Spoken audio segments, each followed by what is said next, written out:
Hello everyone, welcome to my channel K education. कैसे हैं आप सभी लोग? आई होप आप सभी लोग अच्छे होंगे। तो जैसा कि आप सभी लोग जानते हैं कि मैंने आप लोगों को जो डीएलएड सेकेंड सेमेस्टर की मैथ के जो प्रीवियस ईयर क्वेश्चन पेपर हैं वो सॉल्व करा दिए हैं। 2 पेपर आपके बचे हैं, एक तो 2020 और 2021, और 2022 मैंने ऑलरेडी करा दिया है। सिर्फ 2 पेपर आपके बचे हुए हैं, ठीक है, जिसके अतिलघुत्तम प्रश्न कराने हैं वो मैं आपको करा दूंगी। लेकिन आप लोग बहुत ज़्यादा परेशान थे कि मैम 50 नंबर्स वाले जो पेपर्स आते हैं उन्हें करा दीजिए। तो आज मैं आपके 50 नंबर्स वाले यानी डीएलएड सेकेंड सेमेस्टर का पेपर फर्स्ट वर्तमान भारतीय समाज एवं प्रारंभिक शिक्षा का जो आपका पेपर है उसके बहुविकल्पी प्रश्नों को मैंने करा दिया है। आपको नहीं पता है तो आप प्लेलिस्ट में जाइए और वहाँ पर वर्तमान भारतीय समाज एवं प्रारंभिक शिक्षा की जो प्लेलिस्ट अलग से बनी हुई है उसके अंदर आपको मिल जाएगा, ठीक है। मैंने पेपर करा दिया है और आपको बता दें, अगर आपको वहाँ से भी आप नहीं जान पा रहे हैं तो देखा होगा आपने, जब भी आप मेरे चैनल को सब्सक्राइब किए हो और जब आप क्लिक करते हो तो एक वीडियोस का ऑप्शन आता है, एक शॉर्ट्स का ऑप्शन आता है और एक लाइव का ऑप्शन आता है, एक प्लेलिस्ट का ऑप्शन आता है। तो जो लाइव वाला ऑप्शन है, आप लाइव वाले ऑप्शंस पे जाइए और आपको वहाँ पर आप थोड़ा सा ऊपर करिए, स्क्रॉल करिए और आपको क्या मिलेगा, वहाँ पे आपको कई सारे पेपर्स आपको मिल जाएंगे, ठीक है, लाइव में। तो लाइव में जो बहुविकल्पी प्रश्न है पेपर फर्स्ट के 2016 से लेकर 2022 तक वो मैंने कंप्लीट करा दिए हैं।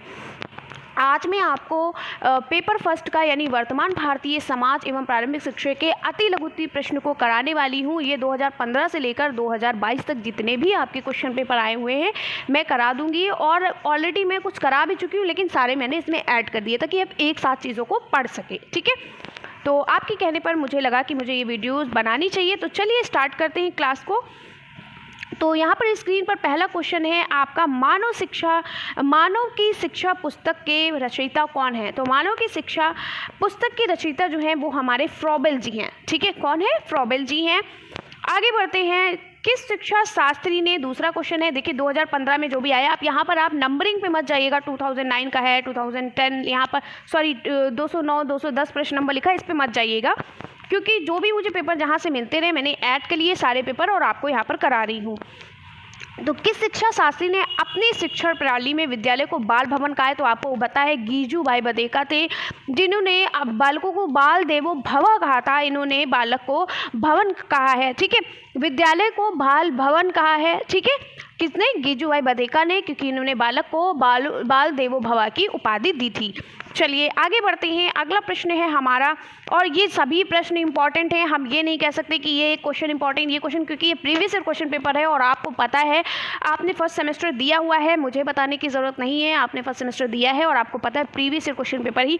देखिए कुछ जैसे आपका हिंदी का पेपर हो गया, इंग्लिश का पेपर हो गया, आपका फर्स्ट पेपर, सेकंड पेपर, इसके साथ साथ सोशल साइंस, ये पेपर आपके प्रीवियस ईयर क्वेश्चन पेपर ही रिपीट करते हैं, ठीक है।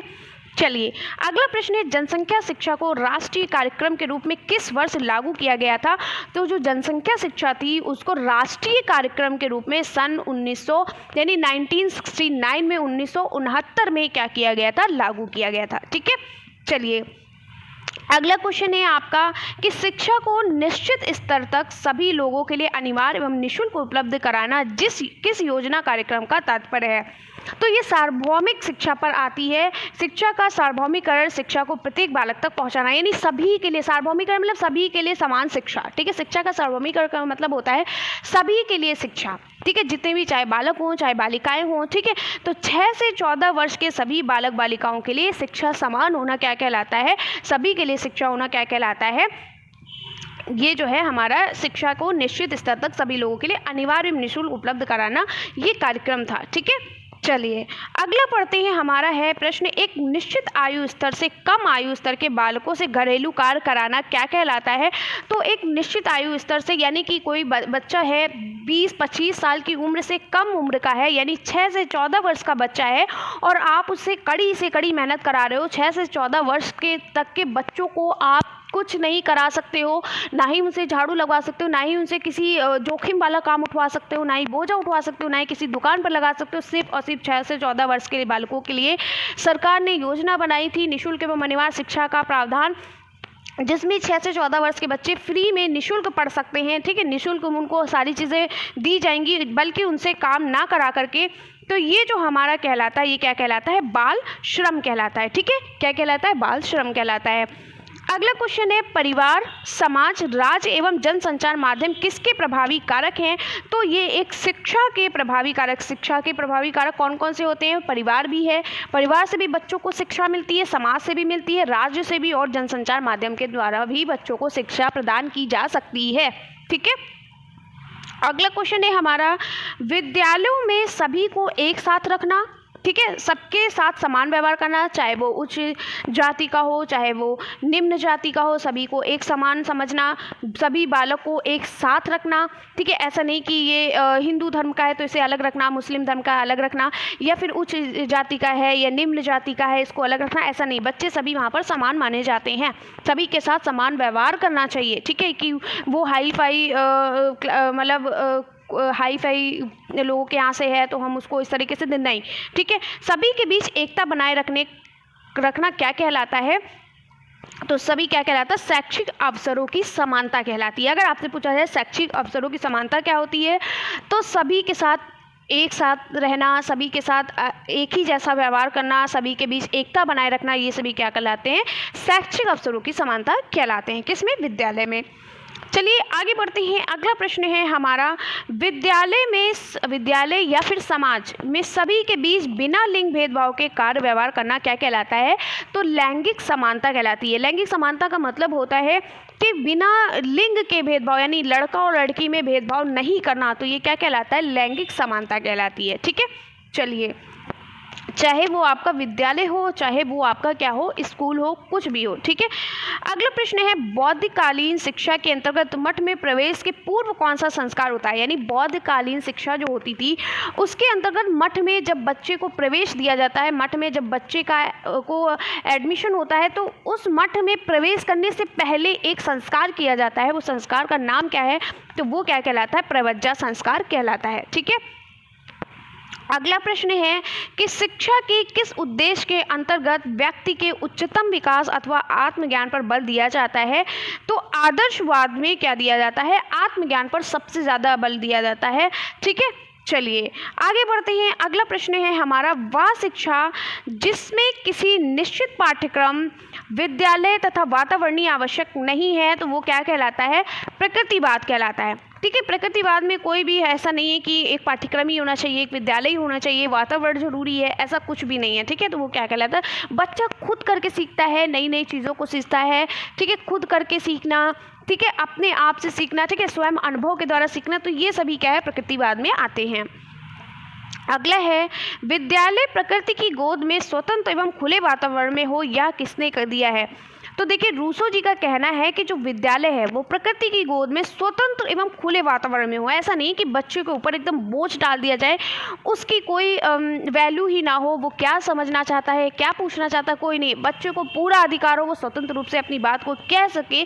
तो विद्यालय प्रकृति गोद में स्वतंत्र एवं खुले वातावरण में हो, यह विचार किसने दिया? रूसो का है। बहुत इंपॉर्टेंट है, ये रिपीट कर सकता है। ठीक है, तो ऐसे जो प्रीवियस क्वेश्चन पेपर के जो स्टेटमेंट्स वाले क्वेश्चन होते हैं, प्लीज़ वो आप अच्छे से रट ले एकदम। ठीक है, मैं तो यही कहूँगी, रट ले। ठीक है, चलिए अगला प्रश्न है, क्योंकि ये क्वेश्चन जो होते हैं ये इसका आंसर जल्दी किसी को नहीं पता होता है, आस पड़ोस में भी नहीं पता होता है। ठीक है, तो इस तरीके के क्वेश्चन अगर आप रट लें तो बेहतर है। 2016-15 से लेकर 2022 तक के सभी। अगला क्वेश्चन है, छात्रों को गतिविधि या उदाहरण के माध्यम से पाठ पढ़ाते समय ही व्याकरण शिक्षा सहजता से पढ़ाने की वकालत किसने की? ये किसने की? जॉन डेवी ने की। जॉन डेवी ने कहा कि छात्रों को उदाहरण के द्वारा, जैसे मतलब आप किसी चीज़ को, मान लो कि आप पर्यावरण के बारे में बताने जा रहे हो, तो सबसे पहले बच्चों को पेड़ पौधे, ठीक है, पेड़ पौधे, जीव जंतु सभी के बारे में पहले पढ़ाना चाहिए, बताना चाहिए। यानी बच्चों से खुद पूछना चाहिए कि आप लोगों ने आसपास में अपने पेड़ पौधे देखे होंगे, जीव जंतु देखे होंगे, वो बताएंगे, किसी कोई बताएगा मैंने आम का पेड़ देखा, कोई कहेगा मैंने नीम का। तो मतलब उदाहरण देकर सबसे पहले चीज़ों को शुरू करना चाहिए। पहले उसके बारे में थोड़ी सी आपको वहाँ पर थोड़ा सा उसके बारे में थोड़ी सी समरी बताना चाहिए बच्चों को। गतिविधि के माध्यम से बच्चों को पढ़ाना चाहिए, है ना। तो जैसे मान लो कि नीम का पेड़ है, अगर आपके इस क्लास में, स्कूल में नीम का पेड़ लगा, तो बच्चों को बताना चाहिए, ये देखिए नीम का पेड़ है, इसकी पत्तियां ऐसी होती हैं, ठीक है, इसके तने ऐसे होते हैं, ठीक है। ये सभी सारी चीज़ें बच्चों को गतिविधि के माध्यम से, उदाहरण के माध्यम से पाठ को पढ़ाते समय ही व्याकरण शिक्षा सहजता से पढ़ाने की वकालत यहाँ पर करी गई। किसने कहा? जॉन डेवी ने यह चीज़ समझाई। अगला है सच्ची शिक्षा वही है जो छात्रों में व्यक्तित्व का विकास कर उनमें आत्मज्ञान, नागरिक दायित्व, जनतंत्र में आस्था, अहिंसा, एकता एवं भाईचारा जैसी भावनाओं को उत्पन्न करती। यह सोच विचार किसका है? तो ये महात्मा गांधी का है। महात्मा गांधी जी कहते हैं कि एक सच्ची शिक्षा वो शिक्षा होती है जो छात्रों में उसके व्यक्तित्व का विकास करती है, उसकी पर्सनैलिटी को डेवलपमेंट करती है, उसमें आत्मज्ञान देती है, उसको नैतिक मूल्य सिखाती है, उसके अंदर आस्था, उसके अंदर अहिंसा, उसके अंदर भाईचारा, उसके अंदर एकता की भावना को प्रकट करती है। ये सभी किसने कहा है? महात्मा गांधी ने कहा। तो इस तरीके के जो स्टेटमेंट्स दिए गए हैं ये जरूर आप पढ़ लीजिएगा। अगला पॉइंट है वैदिक साहित्य में शिक्षा शब्द का प्रयोग किन अर्थों में किया गया है? तो आपको पता है इनको 4 अर्थों में किया गया था। ठीक है, कभी कभी ऐसे भी पूछ लेता है कि वैदिक साहित्य में शिक्षा शब्द का प्रयोग किन अर्थों में किया गया है? यह कितने अर्थों में किया गया है? तो 4 अर्थों में किया गया। कौन? विद्या, ज्ञान, बोध, और यहाँ पर विजय नहीं होगा, यहाँ पर होगा विनय। ठीक है, किसके रूप में? विद्या, ज्ञान, बोध और विनय के रूप में इसका प्रयोग किया गया है। चलिए आगे बढ़ते हैं। अगला प्रश्न है यहाँ पर बौद्धिक शिक्षा का मुख्य उद्देश्य क्या था? ठीक है, तो बौद्धिक शिक्षा का मुख्य उद्देश्य था कि मोक्ष की प्राप्ति करना। क्या था? दुखों को दूर करना, मोक्ष की प्राप्ति करना। ये क्या था? बौद्धिक कालीन शिक्षा का मुख्य उद्देश्य था मोक्ष की प्राप्ति करना या दुखों को दूर करना। ठीक है, अगला क्वेश्चन है हमारा। अगला क्वेश्चन क्या है? शिक्षा में प्रयोजनवाद के जन्मदाता कौन है? तो शिक्षा में प्रयोजनवाद के जन्मदाता कौन है? विलियम जेम्स हैं। ठीक है, चलिए अगला प्रश्न है सर्वोत्तम शिक्षा वही है जो संपूर्ण सृष्टि से हमारे जीवन का सामंजस्य स्थापित करती है। किसने कहा है? रविन्द्रनाथ टैगोर ने कहा है। और ये क्वेश्चन मल्टीपल चॉइस क्वेश्चन में भी बहुत बार पूछा गया है, ये रिपीट किया गया, बहुत रिपीट किया गया क्वेश्चन है। 2022 में पूछा गया है। इसके साथ साथ बहुत ही इंपॉर्टेंट है ये स्टेटमेंट, आप रट लीजिए एकदम, कि सर्वोत्तम शिक्षा वही है जो पूरे सृष्टि से हमारे जीवन का सामंजस्य स्थापित करती है। ठीक है, ये किसने कहा है? रविन्द्रनाथ टैगोर जी ने कहा है। ये भी क्वेश्चन बहुत फेवरेट क्वेश्चन है डीएलएड सेकेंड सेमेस्टर के फर्स्ट पेपर का, कि बालकों को बाल देवो भव की संज्ञा किसने दी थी? तो बालक को बाल देवो भवन की, यानी कि विद्यालय को उन्होंने भवन बताया है और बालक को देव के समान बताया है। तो बाल देवो भव की संज्ञा किसने दी थी? गिजुभाई बधेका जी ने दी थी। और ये एकदम रट लीजिए, किसने दी? गिजुभाई बधेका जी ने दी। तो आपको वीडियोस अच्छी लग रही होगी, मुझे अच्छे से पता है, आपके कहने पे मैं ये वीडियो लेकर आई हूँ। और अगर आपको अच्छी लग रही तो जल्दी से नीचे सब्सक्राइब करिए चैनल को, अगर सब्सक्राइब नहीं किया है बेल आइकन को जरूर प्रेस कर लीजिए। ठीक है, जो भी पूछ रहे मैम क्लास कब होती है, तो मैं कोई भी क्लास लेती हूँ वो 1 से 1:30 के बीच होती है, 1 से 1:30 के बीच अपलोड करती हूँ। अभी मैं लाइव नहीं ले रही हूँ, सिर्फ क्लासेस को अपलोड कर रही हूँ। ठीक है, चलिए आगे बढ़ते हैं। मांटेसरी की शिक्षण विधि कितने भागों में विभाजित है? तो मांटेसरी की शिक्षण विधि जो है वो 3 भागों में विभाजित है। कौन कौन से? कर्मेंद्रियों की शिक्षा, ज्ञानेंद्रियों की शिक्षा और पढ़ने लिखने व गणित की शिक्षा। ठीक है, और ये भी इम्पॉर्टेंट है। इम्पॉर्टेंट तो सारे हैं क्योंकि प्रीवियस ईयर क्वेश्चन पेपर पूछे गए हैं। ठीक है, तो हम ये नहीं कह सकते इम्पॉर्टेंट, लेकिन कुछ क्वेश्चन जिनके आने की यानी रिपीट होने की संभावना, उनको मैं इम्पॉर्टेंट बता रही हूँ। ठीक है, अब देखिए यहाँ पर कहा गया है निःशुल्क एवं अनिवार्य बाल शिक्षा का अधिकार अधिनियम कब पारित हुआ? ठीक है, पारित यानी कब लाया गया था? तो 4 अगस्त 2009 को लाया गया था और 1 अप्रैल 2010 को पूरे देश में क्या हो गया था? 1 अप्रैल 2010 को पूरे देश में लागू किया गया था। अगर ये कहा जाए कि निःशुल्क एवं अनिवार्य बाल शिक्षा का अधिकार अधिनियम कब लागू किया गया, देखिए ध्यान दीजिएगा इस क्वेश्चन को, पारित कहता है तो 4 अगस्त 2009 को पारित किया गया, और कह दिया जाए कि पूरे भारत में कब लागू किया गया पूरे देश में, तो 1 अप्रैल 2010 को लागू किया गया था। ठीक है, चलिए अगला क्वेश्चन है हमारा, राष्ट्रीय जनसंख्या नीति का प्रमुख उद्देश्य क्या था? तो जो राष्ट्रीय जनसंख्या नीति है, इससे हमारा तात्पर्य ये है, इससे हमारा मतलब ये है कि आर्थिक सामाजिक जननांकिकी राजनीतिक आधार पर प्राप्त करने वाले लक्ष्यों की प्राप्ति हेतु जो कार्यक्रम बनाए गए हैं उनका मापन करना। यानी कि जो जनसंख्या, जो हमारी राष्ट्रीय जनसंख्या नीति जो है, इसमें जो आर्थिक स्थिति, जो सामाजिक स्थिति और जो जननांकिकी राजनीतिक आधार पर प्राप्त करने वाले जितने भी लक्ष्य हैं उनकी प्राप्ति के लिए जो भी कार्यक्रम बनाए गए हैं, जो भी यहाँ पर प्रोग्राम तैयार किए गए थे, उनका मापन करना है। ठीक है, चलिए अगला क्वेश्चन है जल प्रदूषण रोक दूर करने के उपाय बताइए। और ये क्वेश्चन तो आपका रिपीट कर सकता है, ठीक है, इजी भी है, रिपीट भी कर सकता है। अगर आप इसको नहीं भी पढ़ोगे तो भी बना के लिख दोगे, क्योंकि आपको पता है जल प्रदूषण क्या होता है। तो जो जल को दूषित करे वही जल प्रदूषण होता है। तो जल प्रदूषण रोकने के उपाय क्या है यहाँ पर पूछे गए हैं। तो शहर तथा गांव की नालियों में बहने वाले हानिकारक गंदे पदार्थों को नदियों में नहीं छोड़ना चाहिए। यानी शहरों की और गांव की जो नालियां बहती हैं, ठीक है, उनमें जो है बहने वाले जो हानिकारक पदार्थ होते हैं, जो हार्मफुल मटेरियल होते हैं, उनको क्या करना चाहिए, नदियों में नहीं छोड़ना चाहिए, ठीक है। दूसरा पॉइंट है कि नदियों के निकट गंदे बर्तन तथा मरीजों के कपड़े नहीं धोने चाहिए। आप देखा होगा नदियों में क्या करते हैं, नदियों के किनारे देखा होगा आप लोगों ने, सभी लोग जाते हैं और क्या करते हैं, बहुत से ऐसे मतलब जो गरीब लोग होते हैं, ठीक है, आपने देखा होगा जो उसी के पड़ोस में झोपड़पट्टी में रहते, क्या करते हैं, गंदे गंदे बर्तन धो देते, खुद नहाते भी हैं, मरीजों के कपड़े भी धोते हैं, है ना। तो इससे भी हमारा जल क्या होता है, प्रदूषित होता है। तो इससे हमें रोकना चाहिए।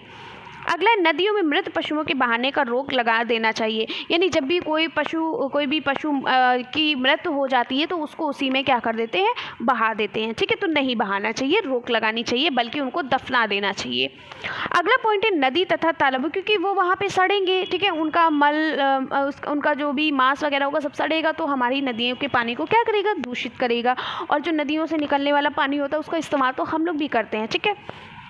अगला है नदी तथा तालाबों में पशुओं को नहलाने व वाहनों को धोने पर प्रतिबंध लगाना चाहिए। यानी नदियों और तालाबों में आप अपने जीव जंतु, अपने पशुओं को ना नहलाएं, और वाहनों यानी आप जो गाड़ी वगैरह होती है उनको ना धोएं। इससे भी हमारा पानी क्या होता है, दूषित हो जाता है, ठीक है। चलिए अब 2016 के क्वेश्चन स्टार्ट हो गए हैं, और देखिए 2016 में जो रिपीट क्वेश्चन है वो भी यहाँ पर लिख दिए गए हैं, मैंने लिख दिया है 2016, और ये क्वेश्चन 2019 में भी आया था, और ये क्वेश्चन बहुत इंपॉर्टेंट भी है, अभी आपको बताऊंगी आगे, ठीक है। तो पर्यावरण संरक्षण अधिनियम कब लागू किया गया, तो पर्यावरण संरक्षण अधिनियम 1986 में लागू किया गया था। बहुत इंपॉर्टेंट क्वेश्चन है, और ये सीटेट में जरूर याद कर लीजिएगा अगर किसी ने सीटेट का फॉर्म भरा हुआ है, ठीक है। अगला क्वेश्चन है भूमंडलीय ताप वृद्धि किसे कहते हैं। और मैंने जब 2022 का पेपर सॉल्व कराया था और 2019 का पेपर ऑलरेडी सॉल्व करा दिया था, तो वहाँ पर मैंने ये बताया था कि जिसे हम ग्लोबल वार्मिंग कहते हैं वही भूमंडलीय ताप वृद्धि होता है। इसका दूसरा नाम होता है ग्लोबल वार्मिंग, ठीक है। तो भूमंडलीय ताप वृद्धि किसे कहते हैं, जिसको इंग्लिश में ग्लोबल वार्मिंग कहते हैं। ये सामान्यतः भूमंडलीय ताप वृद्धि का आशय होता है पृथ्वी के ताप में क्रमशः आने वाली वृद्धि से है, ठीक है। और उसमें मैंने डिटेल में भी पढ़ाया है। यानी जो पृथ्वी में जो ताप होता है, पृथ्वी के अंदर जो ताप आता है, उसमें आने वाली वृद्धि के से ही हम भूमंडलीय ताप वृद्धि, भूमंडलीय ताप वृद्धि, भू मतलब होता है पृथ्वी, और पृथ्वी में ताप की वृद्धि होना ही क्या कहलाता है, भूमंडलीय ताप वृद्धि कहलाता है, ठीक है। अगला क्वेश्चन है हमारा बालिका शिक्षा की 2 प्रमुख समस्याएं लिखिए। तो शैक्षिक अवसरों की समानता की समस्या, ठीक है, यानी शिक्षा में अवसरों की, जो शिक्षा में जो बालिकाओं को अवसर देने की जो समानता की बात की गई उसकी समस्याएं होती हैं। कन्याओं की शिक्षा के प्रति उचित दृष्टिकोण का अभाव होता है, ठीक है। चलिए अगला है किन्हीं 4 मानवीय मूल्यों का उल्लेख कीजिए। बहुत ही इंपॉर्टेंट क्वेश्चन है, रिपीट कर सकता है। तो आपको मैं पढ़ा भी चुकी हूँ, ऐसा नहीं कि पहली बार सुन रहे हो। तो सच्चाई, सत्यनिष्ठा, उत्तरदायित्व की भावना और दया भाव, ये क्या है, मानवीय मूल्य है, ठीक है। चलिए, और मानवीय मूल्य के अलावा अगर मैंने आपको पढ़ाया था तब मुझे याद है मैंने आपको बताया था अगर मानवीय मूल्य की जगह नैतिक मूल्य भी लिखा हो तो भी बात एक ही है, ठीक है। कन्फ्यूज़न नहीं होना है, यानी कन्फ्यूज़ नहीं होना, कन्फ्यूज़न नहीं करना है। अगला है फ्रॉबेल द्वारा किस शिक्षण विधि का प्रतिपादन किया गया था। तो आपको पता है किंडरगार्टन विधि का यहाँ पर प्रतिपादन किया गया था, ठीक है। किसने किया था, फ्रॉबेल ने किया था, ठीक है। इन्होंने शिक्षक को माली के रूप में और शिशु को क्या है, पौधे के रूप में, और विद्यालय को बगीचा बताया है, ठीक है। चलिए, टैगोर को किस धारणा में विश्वास था। तो जो हमारे रविंद्रनाथ टैगोर जी थे, इनको सत्यम शिवम सुंदरम पर इनको विश्वास था। इन्होंने कहा सत्यम शिवम, अद्वैत की धारणा में विश्वास था। इन्होंने ईश्वर को सर्वोच्च मानो, यानी सुपरमैन माना। वे अद्वैतवादी थे, ठीक है। कौन, रविंद्रनाथ टैगोर जी। तो अगर आपसे पूछा जाए तो बस आपको इतना याद रखना है कि इनको सत्यम शिवम सुंदरम पर विश्वास था, या सत्यम शिवम अद्वैत भी कह सकते हो, सत्यम शिवम सुंदरम भी कह सकते हो, ठीक है। दोनों पे विश्वास है। ये अद्वैतवादी थे, और इनको क्या कहता है, इन्होंने ईश्वर को सुपरमैन माना है, ठीक है। उनके समान कोई नहीं है, ठीक है। ये सुप्रीम मैन माना है। उनके समान कोई नहीं है। उन्होंने कहा सबसे सर्वोच्च जो है वो हमारा ईश्वर ही है इस दुनिया में। आगे बढ़ते हैं। अगला क्वेश्चन है, फ्रॉबेल की किन्हीं दो प्रमुख रचनाओं के नाम लिखे। तो फ्रॉबेल ने कौन सी रचना लिखी थी? पहली रचना तो है एजुकेशन ऑफ मैन, और दूसरी रचना जो थी वो थी मदर एंड प्ले सॉन्ग्स। ठीक है, पहली क्या थी? एजुकेशन ऑफ मैन, और दूसरी थी मदर एंड प्ले सॉन्ग्स। ठीक है, ये आपको क्वेश्चन बहुत अच्छे से रट लेना है, रिपीट कर सकता है। अगला क्वेश्चन है, जनसंख्या शिक्षा की कोई एक परिभाषा लिखिए। तो जनसंख्या शिक्षा या जनसंख्या शिक्षा को परिभाषित कीजिए। दोनों अगर कहते हैं तो आप एक परिभाषा लिखोगे। ठीक है, क्योंकि 2 नंबर में है तो एक परिभाषा आपको लिखना है। सॉरी, 1 नंबर का ये है, अति लघुत्तम प्रश्न है, तो 1 नंबर में सिर्फ एक ही परिभाषा। ठीक है, ठीक है, तो चलिए देखते हैं। जनसंख्या शिक्षा की परिभाषा यूनेस्को के अनुसार। ठीक है, यूनेस्को के अनुसार जनसंख्या शिक्षा एक शैक्षिक कार्यक्रम है। कैसी कार्यक्रम है? कैसा प्रोग्राम है? एजुकेशनल प्रोग्राम है जो परिवार, समुदाय, राष्ट्र और विश्व जनसंख्या की स्थिति के अध्ययन के लिए छात्रों में उस स्थिति के प्रति तर्कसंगत और जिम्मेदार दृष्टिकोण और व्यवहार विकसित करने के उद्देश्य से प्रदान की जाती है। छात्रों में परिवार के आकार के प्रति समझ विकसित करना। ठीक है, ये जनसंख्या शिक्षा का अर्थ है, ये जनसंख्या शिक्षा की परिभाषा है। तो यूनेस्को के अनुसार कहा गया है कि जो जनसंख्या शिक्षा होती है ये एक प्रकार का ये एजुकेशनल प्रोग्राम है जो परिवार, जो समुदाय, जो राष्ट्र और विश्व की जो जनसंख्या की जो स्थिति है उसका अध्ययन करने के लिए छात्रों को उस स्थिति के प्रति तर्कसंगत करना और जिम्मेदार दृष्टिकोण और व्यवहार विकसित करने के उद्देश्य से प्रदान की जाती है। ठीक है, बहुत इंपॉर्टेंट क्वेश्चन है। अगला पॉइंट है, दूरस्थ शिक्षा की कोई दो विशेषताएं लिखिए। तो सबसे पहले देखिए, दूरस्थ शिक्षा में क्या होता है? आप सेल्फ स्टडी करते हो। जैसे कि आप जो स्टडी कर रहे हो, यानी जो जितने भी हमारे डीएलएड के प्रशिक्षु हैं, यानी जो हमारे जितने भी स्टूडेंट हैं डीएलएड के, वो क्या कर रहे हैं? मेरे से दूर से पढ़ रहे हैं। ठीक है, आप लोग दूर बैठे तैयारी कर रहे हो। ठीक है, कहीं पर भी आप लोग कहीं पता नहीं कहाँ से होंगे आप लोग। ठीक है, कोई लखनऊ का होगा, ठीक है, कोई वाराणसी का होगा, ठीक है, इस तरीके से कोई इलाहाबाद का होगा, यानी कि प्रयागराज का होगा। तो फिर आप लोग बहुत दूर दूर से बैठकर शिक्षा प्रदान कर रहे हो। दूसरी बात यह है, आप सेल्फ स्टडी करते हो, यानी कि आप क्या कर रहे हो? आप खुद आप सेल्फ स्टडी यानी स्वयं अध्ययन करते हो। ठीक है, और इसके साथ साथ आमने सामने बैठकर अध्ययन करने में सर्वथा भिन्न है। पहला पॉइंट है, यह पद्धति आमने सामने बैठकर अध्ययन करने में सर्वथा भिन्न है। यानी कि यहाँ पर कहा गया है कि जैसे मैं आपको पढ़ा रही हूँ तो आप मेरे आमने सामने नहीं बैठे हो। ठीक है, एक आमने सामने बैठने का मतलब ये होता है, एक क्लास हो, क्लास में बच्चे हों और एक टीचर पढ़ा रही हो, तो इसे आमने सामने से बोलते हैं। और आप ऑनलाइन स्टडी कर रहे हो तो आप टीचर को देख भी रहे हो लेकिन टीचर के सामने नहीं बैठे हो। ठीक है, दूर से आप देख रहे हो सकता है टीचर 1 बजे लाइव आई हो, आप उसे 4 बजे देख रहे हो। ठीक है, तो इसे आमने सामने नहीं कहते, ऑनलाइन स्टडी नहीं हो रही यहाँ पे। तो इसीलिए कहा गया है कि ये पद्धति आमने सामने बैठकर अध्ययन करने से सर्वथा भिन्न है। ठीक है, दूसरा पॉइंट कहा गया है, इस पद्धति में स्वयं अध्ययन पर अधिक बल दिया जाता है। यानी कि हम लोग क्या करते हैं, यानी जो भी जब आप कॉलेज से आप जो स्कूल से बाहर आते हो, कॉलेज से बाहर आते हो, तो क्या करते हो? जब भी किसी चीज़ का फॉर्म भरते हो तो सेल्फ स्टडी करते हो। ठीक है, स्वयं अध्ययन पर आप ज़्यादा बल देते हो, स्वयं अध्ययन पर अधिक बल लगना। ठीक है, बल दिया जाता है। आप खुद नोट्स तैयार करते हो, खुद कैसे पढ़ना है वो आप सोचते हो। ठीक है, तो ये दूरस्थ शिक्षा की 2 विशेषताएँ हैं। अगला देखते हैं। देखिए, अगला पॉइंट भी दिया गया है, दूरस्थ शिक्षा के अंतर्गत छात्र एवं अध्यापक के मध्य संबंध स्थापित करने के लिए रेडियो, दूरदर्शन, वीसीआर, ठीक है, सीडी प्लेयर और कंप्यूटर, इंटरनेट इत्यादि का प्रयोग किया जाता है। यानी जो दूरस्थ शिक्षा होती है, यानी कि जो आपकी दूर बैठ के जो शिक्षा प्राप्त होती है, इसके अंतर्गत क्या आता है सॉरी, इसमें छात्र और अध्यापक के मध्य जो संबंध होता है वो क्या होता है? जैसे आप मुझे सुन रहे हो, ठीक है, मैं पढ़ा रही हूँ, आप सुन रहे हो, किसके माध्यम से? या तो आप मोबाइल यूज़ कर रहे होगे, ठीक है, यानी कंप्यूटर यूज़ कर रहे होगे, या फिर आप मोबाइल यूज़ कर रहे होगे, या फिर आप लैपटॉप यूज़ कर रहे होगे, तो है इंटरनेट के माध्यम से आप मुझसे पढ़ रहे हो। ठीक है, तो ये एक हो गया, आप किसी टीचर से आपका संबंध जो होगा वो रेडियो के माध्यम से, दूरदर्शन के माध्यम से, वीसीआर के माध्यम से, सीडी प्लेयर के माध्यम से, कंप्यूटर, इंटरनेट के माध्यम से आप शिक्षा को प्राप्त कर रहे हो। ठीक है, तो ये हो गई दूरस्थ शिक्षा। अगला है, अनौपचारिक शिक्षा के उद्देश्य लिखिए। ठीक है, तो अनौपचारिक शिक्षा क्या होती है? आपको वही लिख देना है बस, जहाँ पर ना कोई निश्चित समय हो, ना कोई निश्चित स्थान हो, ठीक है, ना कोई क्या हो, निश्चित योजना बनाई गई हो उसे हम क्या कहते हैं, अनौपचारिक शिक्षा कहते हैं। ठीक है, जैसे कि अनौपचारिक शिक्षा, जैसे कि आपका घर जो आपका परिवार जो हो गया, ये अनौपचारिक शिक्षा है। यहाँ पर आपको समझने के लिए आपको पापा के सामने ड्रेस पहन कर नहीं जाना होता है, ना ही आपको पापा से कुछ पूछने के लिए या आपके परिवार में किसी से भी पूछने के लिए आपको कोई समय दिया गया है कि नहीं आप 7 से 8 तक पूछ सकते हो, 9 से 10 बजे तक पूछ सकते हो, ऐसा है नहीं है। तो ये होती है अनौपचारिक शिक्षा। और औपचारिक शिक्षा होती है जो आप स्कूल में बैठकर, विद्यालय में बैठकर, एक निश्चित समय होता है, यानी कि आपको 9 बजे ही स्कूल जाना है, 2 बजे ही आपकी छुट्टी होगी, क्लास की टाइमिंग होगी, इंग्लिश की क्लास इतने बजे आप लंच कर सकते हो, है ना, सारी चीज़ें निश्चित समय पर होती हैं। तो वही कहा गया कि अनौपचारिक शिक्षा जीवन से संबंधित वे अनुभव हैं जिन्हें हम बिना किसी व्यवस्थित प्रयास, संस्था एवं साधन के स्वाभाविक स्थिति से प्राप्त करते हैं। इस प्रकार की शिक्षा प्रत्यक्ष रूप से जीवन से संबंधित होती है, यानी कि जो आपके सामने होती है वही सारी चीज़ें आप अनुभव करते हो। यह शिक्षा स्वाभाविक रूप से होती है, इसकी ना तो कोई निश्चित योजना होती है, आप कोई प्लानिंग नहीं करते हो, ठीक है, ना ही कोई निश्चित नियमावली होती है, आपको इसके लिए कोई रूल्स नहीं होते हैं।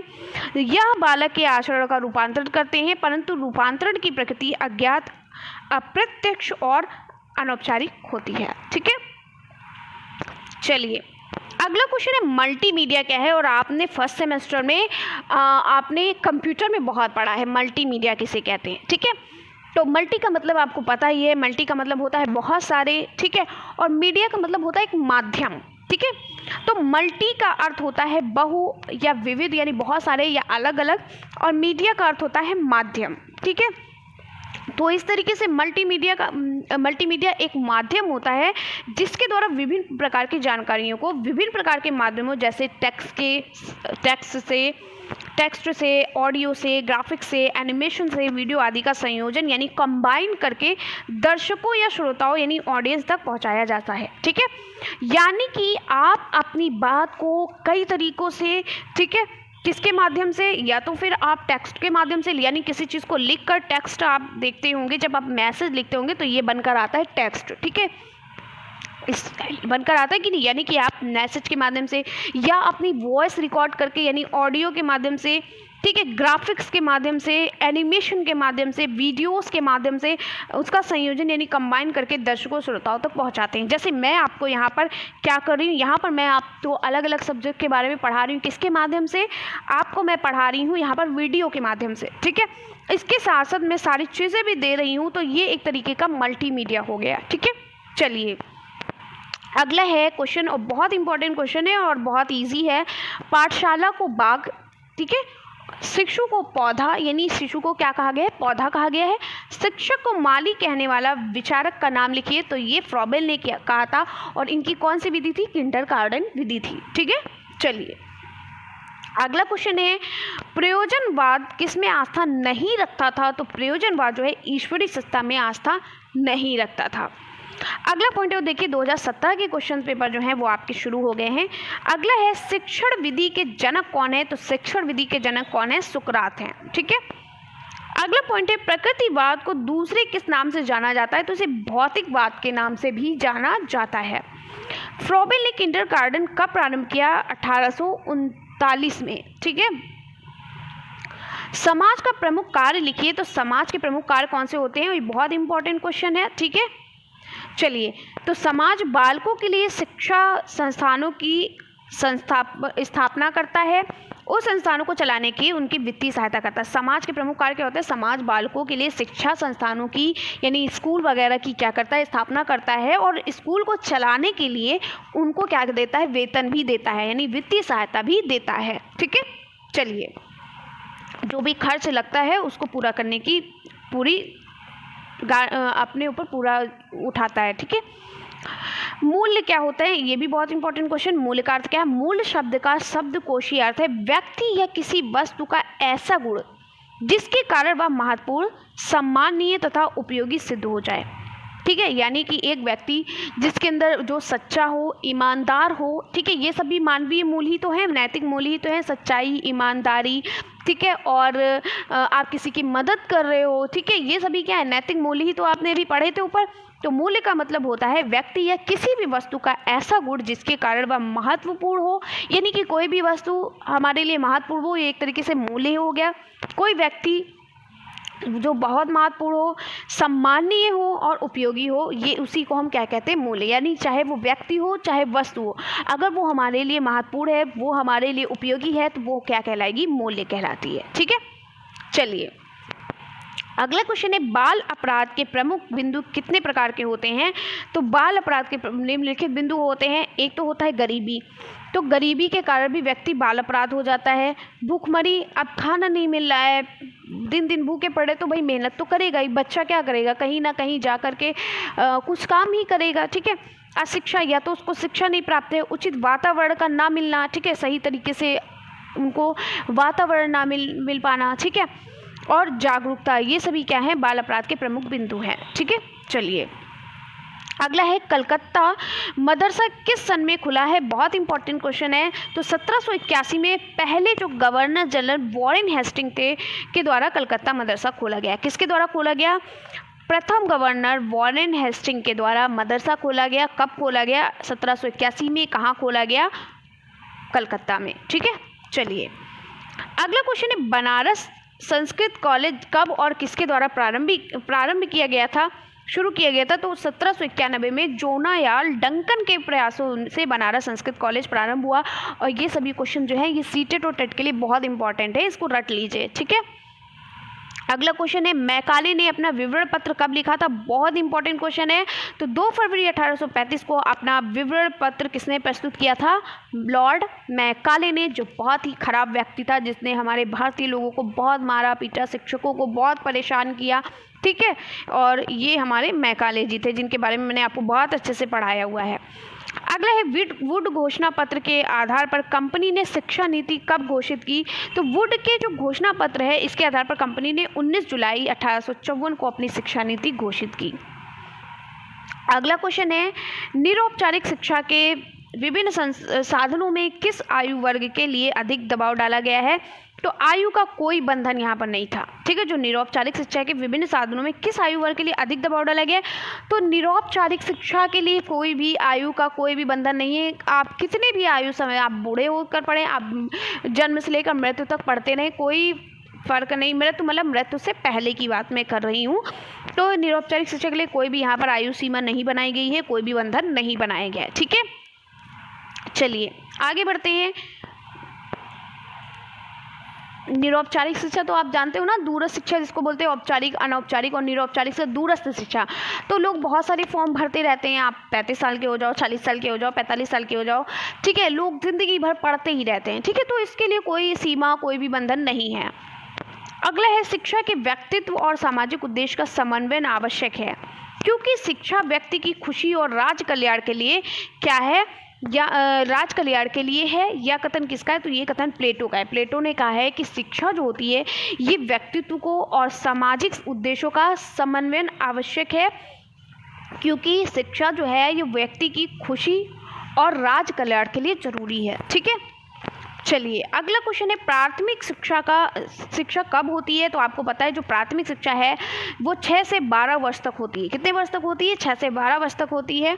चलिए अगला क्वेश्चन है, शिक्षा त्रिमुखी प्रक्रिया है, इस कथन की व्याख्या कीजिए। तो आपको पता है त्रिमुखी प्रक्रिया की, शिक्षा की त्रिमुखी प्रक्रिया को हमारे जॉन डीवी ने दिया था, और जॉन डीवी ने कहा है कि एक शिक्षा के लिए क्या जरूरी है? एक शिक्षक जरूरी है, पाठ्यक्रम जरूरी है, भाई शिक्षक हो, ठीक है, और शिक्षक को पढ़ाने के लिए कोई माध्यम भी तो होना चाहिए।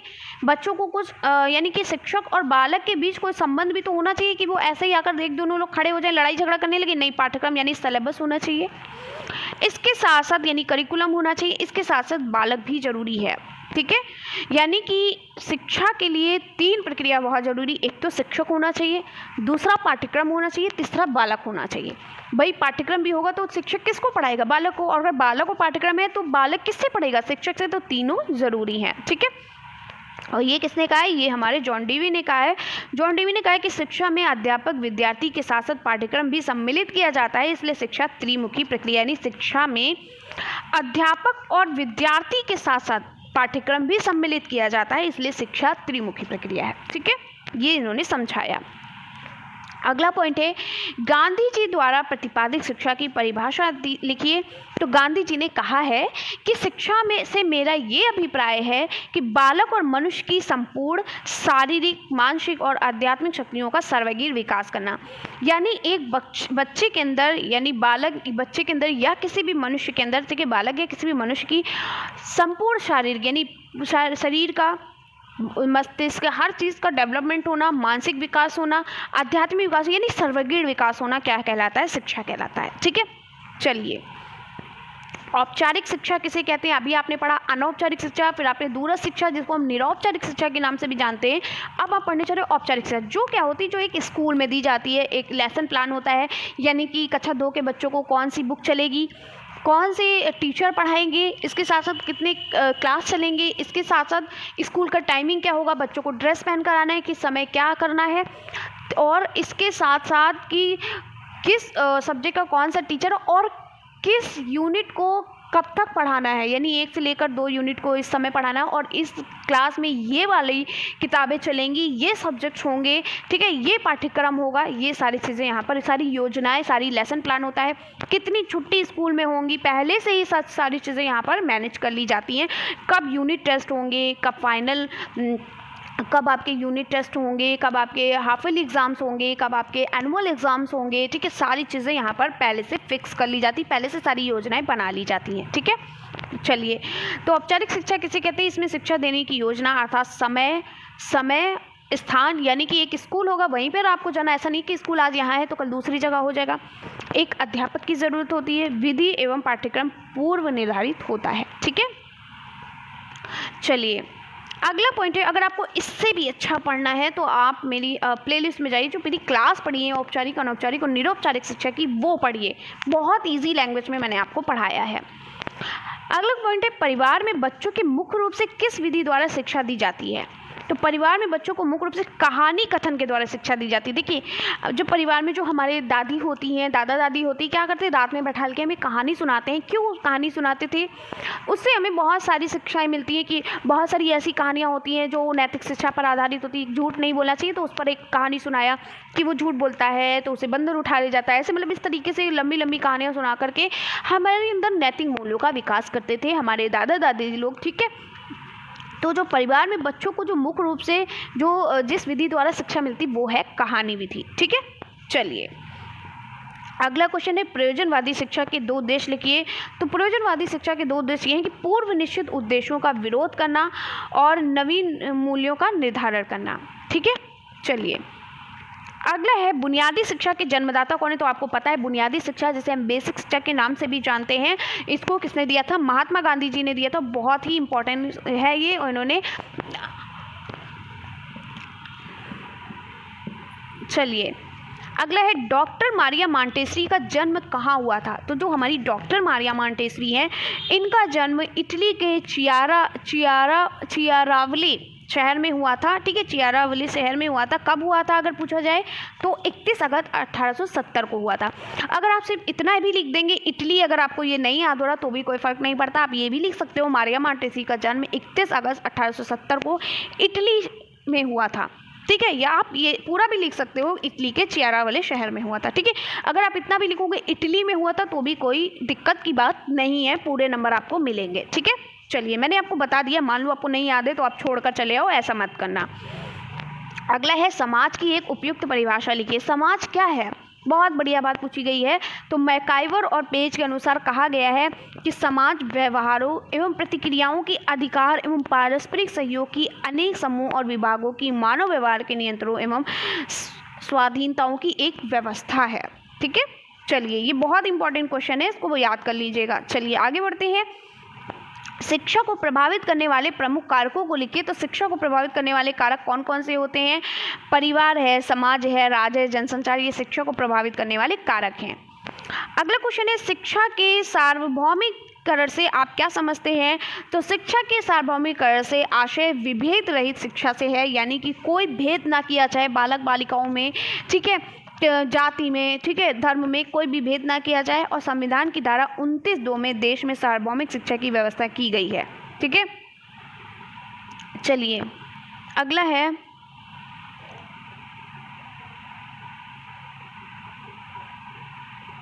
बाल श्रम से क्या अभिप्राय है? तो बाल श्रम से क्या अभिप्राय है?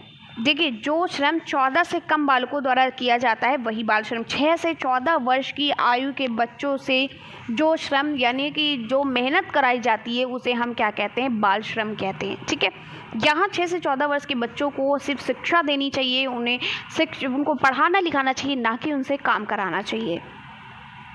अगला पॉइंट है वायु प्रदूषण के मूल रूप से कितने स्रोत होते हैं? तो वायु प्रदूषण के 2 स्रोत होते हैं, एक तो होता है प्राकृतिक स्रोत और दूसरा होता है मानव स्रोत। ठीक है, चलिए अगला क्वेश्चन है जल संरक्षण से आप क्या समझते हैं? यानी जल को इकट्ठा करना, जल संरक्षण यानी जल को बचाना, इससे आप क्या समझते हैं? जल संरक्षण से तात्पर्य जल के संसाधनों पर नियंत्रण रखना, उनका विकास करना, और यह संरक्षण सतही व तथा भूमि के अंदर के दोनों ही प्रकार के जल का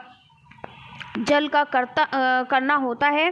ठीक है, जल के प्रदूषण पर भी नियंत्रण रखना होता है। ठीक है, चलिए यानी कि जो भी पानी हो उसको बचा कर रखना नदियों तालाबों में। ठीक है, इस तरीके से। एनसीटी से संबंधित उत्तर प्रदेश का कार्य कहाँ होता है? तो ये दिल्ली में होता है। ठीक है, यानी एनसीटी यानी हमारे शिक्षक से जो संबंधित जो उत्तर प्रदेश का जो कार्य होता है वो कहाँ होता है? नई दिल्ली में होता है। ठीक है, ये बहुत इंपॉर्टेंट क्वेश्चन है। अगला क्वेश्चन है बुनियादी शिक्षा का क्या अर्थ है? और आपको पता है बुनियादी शिक्षा के जनक कौन है? हमारे महात्मा गांधी जी हैं, जिसे हम बेसिक शिक्षा के नाम से भी जानते हैं। भारत के स्वतंत्रता आंदोलन के समय गांधी जी ने सबसे पहले बुनियादी शिक्षा की कल्पना की थी। उसके बारे में उन्होंने सोचा था। कब? जब हमारा भारत के स्वतंत्र आंदोलन के समय। आज उसे विश्वविद्यालय स्तर पर फाउंडेशन कोर्स कहा जाता है, यानी जो विश्वविद्यालय स्तर पर उसे हम फाउंडेशन कोर्स के नाम से जानते हैं। इसकी पृष्ठभूमि में गांधी जी की बुनियादी यानी बेसिक शिक्षा से था। उनका मानना था कि बालक शिक्षा प्राप्त करते समय व्यवसाय परक भी बने और जीवन को अर्जन करना भी सीखे। ठीक है, चलिए अगला क्वेश्चन है छात्र छात्राओं में मूल्यों के विकास हेतु कौन कौन से जनसंचार साधन हैं? तो विचारों का प्रस्तुतिकरण करना लाइव वीडियो द्वारा, ठीक है, और समाचार पत्रों द्वारा। समझ में आ गया? जनसंचार माध्यम के आप लाइव वीडियो के द्वारा ही तो पढ़ रहे हो, मैं आपको पढ़ा रही हूँ तो लाइव पढ़ते हो। ठीक है, विचारों को आप प्रस्तुत करते हो और समाचार पत्रों के द्वारा भी सीखते हो। अगला क्वेश्चन है जल संचयन का मूल सिद्धांत क्या है? तो जल को एकत्रित करना और जल को संचित करके भविष्य की मांग को पूरा करना। ठीक है, जल संचयन कहलाता है, बहुत इंपॉर्टेंट है, यानी जल को इकट्ठा करना। ठीक है, और जब समय आए तो उसका प्रयोग करना। चलिए अगला क्वेश्चन है वैदिक साहित्य में शिक्षा शब्द का प्रयोग किन अर्थों में किया गया है? क्वेश्चन रिपीट किया है, तो विद्या, ज्ञान बोध और विनय से किया गया है। ठीक है, 4 यहाँ पर वैदिक साहित्य के शिक्षा शब्द का प्रयोग 4 अर्थों में किया गया था, विद्या, ज्ञान, बोध और विनय। याद रखिएगा, बहुत इंपॉर्टेंट क्वेश्चन है, रट लीजिए अभी से, विद्या, ज्ञान, बोध, विनय, विद्या, ज्ञान, बोध, विनय। ठीक है, चलिए बालिका शिक्षा का क्या आशय है बताइए? यानी बालिका शिक्षा क्या है? तो शिक्षा हर मनुष्य के लिए अत्यंत अनिवार्य घटक है, ये तो सभी को पता है, सभी के लिए ज़रूरी है। दुनिया में जितने भी लोग हैं सभी के लिए शिक्षा यानी पढ़ाई बहुत ज़रूरी है। बिना शिक्षा के मनुष्य पशु समान है। ठीक है, क्या होता है? एकदम पशु के समान माना जाता है। प्राचीन काल में नारी के लिए शिक्षा का प्रबंध था, परिस्थिति बहुत शोचनीय थी। अब बदलते समय में नारी भी पुरुषों के समान शिक्षित हो रही है। देखिए, एक कहते हैं ना कि एक महिला का यानी कि एक लड़की का पढ़ना ज़रूरी होता है, क्योंकि वो कई सारे अपनी जनरेशन को बढ़ाती है, कई सारी जनरेशन को वो जब एक महिला या एक लड़की जब शिक्षित होती है तो वो आगे चल के अपने बच्चों को पढ़ाती है। अब जब वहाँ से वो बच्चे उनके पढ़ते हैं तो वो आगे चल के अपने बच्चों को पढ़ाते हैं, तो इससे जनरेशन टू जनरेशन क्या होती है, शिक्षा क्या होती, छनती जाती है। ठीक है, चलिए आगे बढ़ते हैं। अगला क्वेश्चन है दूरस्थ शिक्षा का उद्देश्य बताइए। दूरस्थ शिक्षा का क्या उद्देश्य है? तो उच्चतर शिक्षा के लिए व्यापक अवसर प्रदान करना और शिक्षित व्यक्तियों को उनके वर्तमान रोजगार में बाधा उत्पन्न किए बिना ही ज्ञान विकास हेतु अवसर प्रदान करना। ठीक है, अगला पॉइंट है बुनियादी शिक्षा के जनक कौन है। देखिए कई बार रिपीट किया ये क्वेश्चन है, तो ये हमारे महात्मा गांधी जी हैं, जिसे बेसिक शिक्षा के नाम से भी जानते हैं, और उच्च स्तर पर इसको फाउंडेशन मतलब शिक्षा भी कहते हैं, स्टेट भी कहते हैं। ग्राम शिक्षा समिति का अध्यक्ष कौन होता है, तो आपको पता है जो ग्राम शिक्षा समिति का जो अध्यक्ष होता है वो गांव का प्रधान होता है, और मैंने आपको इससे पहले भी बताया था, ये बहुत ही इंपॉर्टेंट क्वेश्चन है और ये पूछा भी जा सकता है कि ग्राम शिक्षा समिति का अध्यक्ष, और आपको पता है गांव में जितनी भी चीज़ें जो होती हैं वो क्या करता है, गाँव का प्रधान करता है। ठीक है, चलिए आगे बढ़ते हैं। बौद्धकालीन शिक्षा का प्रमुख उद्देश्य क्या था, तो आपको पता है कि बौद्धकालीन शिक्षा का प्रमुख उद्देश्य था मोक्ष की प्राप्ति करना।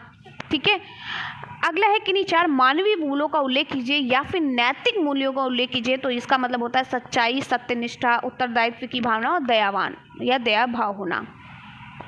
अगला क्वेश्चन है बौद्धिक कालीन। देखिए 2020 का क्वेश्चन स्टार्ट हो गया है, 2020 के क्वेश्चन पेपर को देखिए।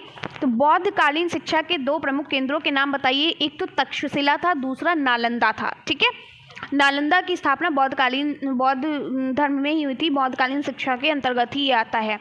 फिर क्या मूल परक शिक्षा के उद्देश्य बताइए, तो एक सुखद और एक समृद्ध भारतवर्ष का निर्माण करना ही मूल परक शिक्षा कहलाता है। ठीक है, अगला क्वेश्चन है ये आपका भारतीय शिक्षा का महाअधिकार पत्र किसने कहा है, किसे कहा जाता है, तो वुड के घोषणा पत्र को कहा जाता है। बहुत ही इंपॉर्टेंट क्वेश्चन है, वेरी वेरी इंपॉर्टेंट क्वेश्चन, अच्छे से पढ़ लीजिएगा।